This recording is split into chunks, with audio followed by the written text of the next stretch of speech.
বারুইপুরে 12 বছরের নাবালিকার মৃত্যু ঘিরে চাঞ্চল্য। ধর্ষণ খুনের অভিযোগে উত্তাল সূর্যপুর হাট। অভিযুক্তদের খোঁজে পুলিশ। দক্ষিণ 24 পরগনার বারুইপুরে ধপধপি 2 নম্বর গ্রাম পঞ্চায়েতের সূর্যপুর হাট এলাকায় 12 বছরের এক নাবালিকার মৃত্যুকে ঘিরে তীব্র চাঞ্চল্য ছড়িয়েছে। পরিবারের অভিযোগ, অপহরণের পর নাবালিকাকে ধর্ষণ করে খুন করা হয়েছে।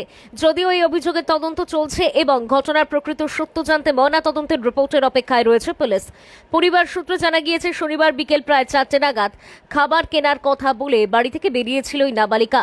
তারপর থেকেই আর তার কোনো খোঁজ মিলছিল না। পরিবারের সদস্যরা ও স্থানীয় বাসিন্দারা রাতভর খোঁজাখুঁজি চালালেও তাকে খুঁজে পাওয়া যায়নি।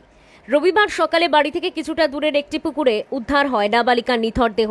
খবর পেয়ে ঘটনাস্থলে পৌঁছায় পুলিশ। মৃতদেহ উদ্ধার করে ময়নাতদন্তের জন্য পাঠানো হয়েছে। পরিবারের অভিযোগ, 4 জন ব্যক্তি নাবালিকাকে অপহরণ করে নিয়ে যায়, এরপর তাকে ধর্ষণ করে খুন করা হয়েছে। অন্যদিকে পুলিশের প্রাথমিক তদন্তে অনুমান করা হয়েছে নাবালিকার মৃত্যু শ্বাসরোধের কারণে হয়ে থাকতে পারে। তবে ধর্ষণের অভিযোগ এবং মৃত্যুর সঠিক কারণ সম্পর্কে এখনই চূড়ান্ত কিছু জানায়নি পুলিশ। তদন্ত এবং ময়নাতদন্তের রিপোর্টের ভিত্তিতেই পরবর্তী পদক্ষেপ নেওয়া হবে। ঘটনার খবর ছড়িয়ে পড়তেই রবিবার সকাল থেকে উত্তেজনা ছড়িয়ে পড়ে সূর্যপুর হাট এলাকায়। ক্ষুব্ধ এলাকাবাসী এবং পরিবারের সদস্যরা দোষীদের দ্রুত গ্রেপ্তার ও দৃষ্টান্তমূলক শাস্তির দাবিতে রাস্তা অবরোধ করেন। কিছু সময়ের জন্য মৃতদেহ আজকে রেখে বিক্ষোভ দেখানো হয়। পরিস্থিতি নিয়ন্ত্রণে রাখতে এলাকায় মোতায়েন করা হয়েছে অতিরিক্ত পুলিশ বাহিনী। পুলিশ জানিয়েছে, অভিযোগ অত্যন্ত গুরুত্ব দিয়ে দেখা হচ্ছে। 4 জনের অভিযুক্তের খোঁজে তল্লাশি শুরু হয়েছে এবং ঘটনার প্রতিটি দিক খতিয়ে দেখা হচ্ছে।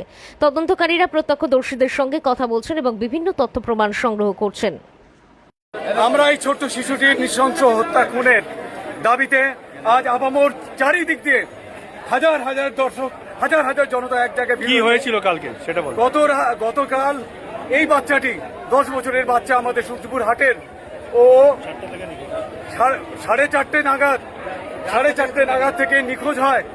আমরা খাবার কিনতে যাচ্ছিল, তো সেইখানে এই 4:30 পর থেকে ওর এখানে বন্ধুদের সাথে খেলা করে। সেই প্রসঙ্গে ও এখান থেকে একটা গিফট নেয়, ওদের বন্ধুদের সঙ্গে কথাবার্তা বলে ও যখন এখান থেকে যায়, আমরা সিসিটিভি ফুটেজে দেখেছি 4:27 আবার দ্বিতীয় ফুটেজে পেয়েছি 4:42। এই 15 মিনিট ডিফারেন্স, সেখানে মাত্র যেতে লাগে ম্যাক্সিমাম 2 থেকে 3 মিনিট। এখানে আমরা সন্দেহটা পোষণ করি।